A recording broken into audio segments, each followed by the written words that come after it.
এরপর প্রশ্ন হচ্ছে, জিলহজ মাসের চাঁদ ওঠার পর থেকে কুরবানির আগ পর্যন্ত চুল নখ ইত্যাদি না কাটা কি পরিবারের সকলের জন্য প্রযোজ্য? কুরবানির দিনে কি খাওয়ার জন্য হাঁস মুরগি ইত্যাদি জবাই করা যাবে না? এরপর প্রশ্ন হচ্ছে, খাসি করা গরু ছাগল দিয়ে কোরবানি করলে কোরবানি হবে কি না? তারপরে হচ্ছে, মহিষ দিয়ে কোরবানি করলে কোরবানি হবে কি না? খাসি দিয়ে কোরবানি করলে কোরবানি হবে কি না? এর উত্তর হচ্ছে, খাসি দিয়ে কোরবানি করলেও কোরবানি হয়ে যাবে। নবী সাল্লাল্লাহু আলাইহি ওয়াসাল্লাম খাসি দিয়ে কোরবানি করেছেন, একটা হাদিসে আছে মাউজু আইন, তিনি দুটি খাসি দিয়ে কোরবানি করেছেন।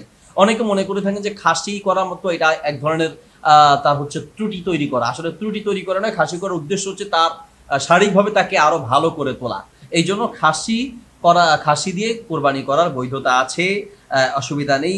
এরপরে প্রশ্ন হচ্ছে, মহিষ দিয়ে কোরবানি করা যাবে কিনা, এটা নিয়ে ইখতিলাফ আছে। ওলামা ইকরামে কেউ কেউ বলে থাকেন যে এটা দিয়ে হবে না, কিন্তু বিশুদ্ধ মত হচ্ছে মহিষটা গরুরই একটি প্রকার, মহিষ বাহিমাতুল আনামের অন্তর্ভুক্ত এবং এটা গরুরই একটি প্রকার, সেই হিসেবে মহিষ দিয়ে কোরবানি করা যাবে। তবে যেহেতু ইখতিলাফ আছে, আমাদের উচিত হচ্ছে আমরা ইখতিলাফ বা মতভেদ থেকে বাঁচার জন্য চেষ্টা করব। সম্ভব হলে গরু দিয়ে করব, না হলে ছাগল দিয়ে করব, মহিষ দিয়ে করা উচিত নয়। কিন্তু এমন কোনো জায়গায় যদি আপনি থাকেন যেখানে মহিষ ছাড়া উপায় হচ্ছে না বা বাধ্য হয়ে মহিষই নিতে হচ্ছে, তাহলে সেক্ষেত্রে মহিষ দিয়ে কোরবানি করা জায়েজ হবে। মহিষ দিয়ে কোরবানি করলে হবে না, এই মতটা অতটা বেশি শক্তিশালী নয়। কোরবানির দিনে কি খাওয়ার জন্য হাঁস মুরগি ইত্যাদি জবাই করা যাবে না? এটা আমাদের দেশে একটা প্রচলিত কথা আছে যে কোরবানির দিন গরু ছাগল যদি কেউ কোরবানি করতে না পারে, তাহলে সেক্ষেত্রে হাঁস মুরগিও জবাই করা যাবে না। এরকম যেমন কুসংস্কার আছে, আরেকটা কুসংস্কার আছে যে গরু ছাগল জবাই করতে পারলাম না, অন্তত হাঁস মুরগি দিয়ে কোরবানি করি।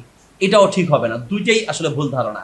চাইলে আপনি প্রয়োজন সাপেক্ষে গরু ছাগলের পাশাপাশি হাঁস মুরগি জবাই করতে পারবেন, অসুবিধা নেই, জায়েজ আছে। পাশাপাশি গরু ছাগল দিয়ে কোরবানি করতে পারলেন না, কিন্তু হাঁস মুরগি দিয়ে কোরবানি করবেন, যদি এমনটা করে থাকেন তাহলে আপনি আরেকটা অপরাধ করলেন। কারণ ইসলাম আপনাকে বাহিমাতুল আনআম, কোরআন বলে যে বাহিমাতুল আনআম দিয়ে আপনাকে কোরবানি করতে হবে। বাহিমাতুল আনআম হচ্ছে উট, গরু, ছাগল, মহিষ ইত্যাদি। তো হাঁস মুরগি বাহিমাতুল আনআমের অন্তর্ভুক্ত নয়। শরীয়ত আপনাকে যেটা দিয়ে কোরবানি করতে বলে নাই, আপনি সেটা দিয়ে যদি কোরবানি করতে যান, তাহলে আপনি শরীয়তের আরেকটা বিধান লঙ্ঘন করলেন, এই জন্য আপনি হয়তো গুনাহগার হতে হবে। কাজেই হাঁস মুরগি কোরবানির নিয়তে জবাই করা যাবে না, এমনিতে খাওয়ার নিয়তে জবাই করা যাবে। এরপর প্রশ্ন হচ্ছে, জিলহজ মাসের চাঁদ ওঠার পর থেকে কোরবানির আগ পর্যন্ত চুল নখ ইত্যাদি না কাটা কি পরিবারের সকলের জন্য প্রযোজ্য? হাদিসের যে ভাষা তা হচ্ছে, নবী সাল্লাল্লাহু আলাইহি ওয়াসাল্লাম বলেছেন, মান আরাদা আন ইউদাহিয়া, যে ব্যক্তি কোরবানি করতে চায়। তো কোরবানি যে করতে চায় মূলত বিধানটা তার জন্য, কিন্তু যে অনেক সময় তো পুরো পরিবারের পক্ষ থেকে কোরবানি করা হয়। তো সেই ক্ষেত্রে ওলামা একরাম বলে থাকেন যে পুরো পরিবারের পক্ষ থেকে যেহেতু কোরবানি করা হয় অনেক সময়, তো সেক্ষেত্রে পরিবারের সবাই এটা থেকে বিরত থাকবে। আর তাছাড়া এটা হচ্ছে আপনার হাজিদের সাথে একটা সাদৃশ্যপূর্ণতা হয়, সব মিলিয়ে হচ্ছে সকলেই এই সময়টাতে বিরত থাকা উচিত। কিন্তু বিশেষ করে বিধানটা প্রযোজ্য হবে যে ব্যক্তি কোরবানি করে বা যার পক্ষ থেকে কোরবানিটা হবে, তিনি অবশ্যই এই নখ, পশম, চামড়া ইত্যাদি কাটা থেকে বিরত থাকবেন। কতক্ষণ?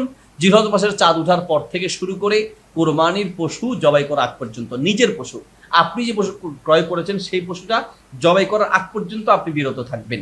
আপনারা জবাই হয়ে গেলে আপনি আপনার চুল, নখ, পশম ইত্যাদি কেটে ফেলতে পারবেন। যদি নিজের অনিচ্ছা সত্ত্বে চুল পড়ে যায় বা হচ্ছে নখ কেটে যায় অথবা পশম পড়ে যায়, এতে অসুবিধা নেই, ইচ্ছাকৃতভাবে কাটা যাবে না। এরপর প্রশ্ন হচ্ছে, কেউ যদি কোরবানির জন্য মানত করে থাকে, তাহলে সেই মানতের গোশত নিজেরা খেতে পারবে কিনা?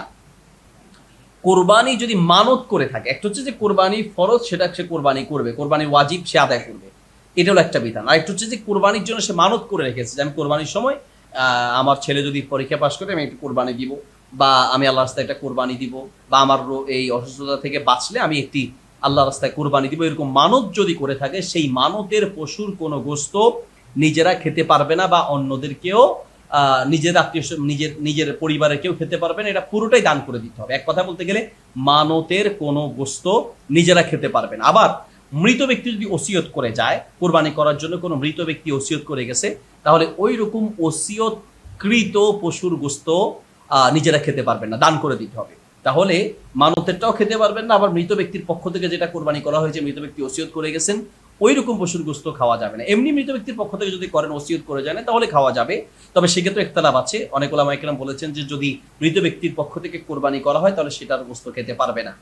আর মানত করলে থাকলে তাহলে সেটার গোশত খাওয়া যাবে না। আবার যদি মৃত ব্যক্তি ওসিয়ত করে যায়, তাহলে অবশ্যই সেই কোরবানির পশুর গোশত নিজেরা খেতে পারবে না, পুরোটাই দান করে দিতে হবে। এরপরে প্রশ্ন হচ্ছে কোরবানির পশু ক্রয় করার পর যদি মনে হয় এটি মারা যাবে তখন করণীয় কি? কোরবানির পশু কেউ ক্রয় করার পর যদি দেখেন যে এটা অসুস্থ হয়ে যাচ্ছে, এখন জবাই না করলে মরে যাবে, তাহলে সেক্ষেত্রে আপনি এটাকে জবাই করে ফেলতে পারেন। কোরবানির সময়ের আগে যদি আপনি কোরবানি করে ফেলেন বা জবাই করে ফেলেন, তাহলে সেক্ষেত্রে আপনার কোরবানি হবে না। ওই পশুটা আপনি হয়তো গোস্ত বিক্রি করে ফেলতে পারেন বা গোস্ত নিজেরা খেতে পারেন।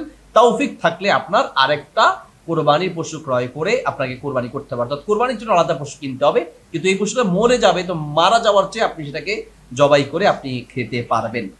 এরপর প্রশ্ন হচ্ছে পুরুষ জাতের পশু দিয়ে কোরবানি করা উত্তম নাকি মহিলা জাতের পশু দিয়ে কোরবানি করা উত্তম? এর উত্তর হচ্ছে পুরুষ হোক মহিলা হোক, মূলত দেখতে হবে গোস্ত বেশি আছে কিনা।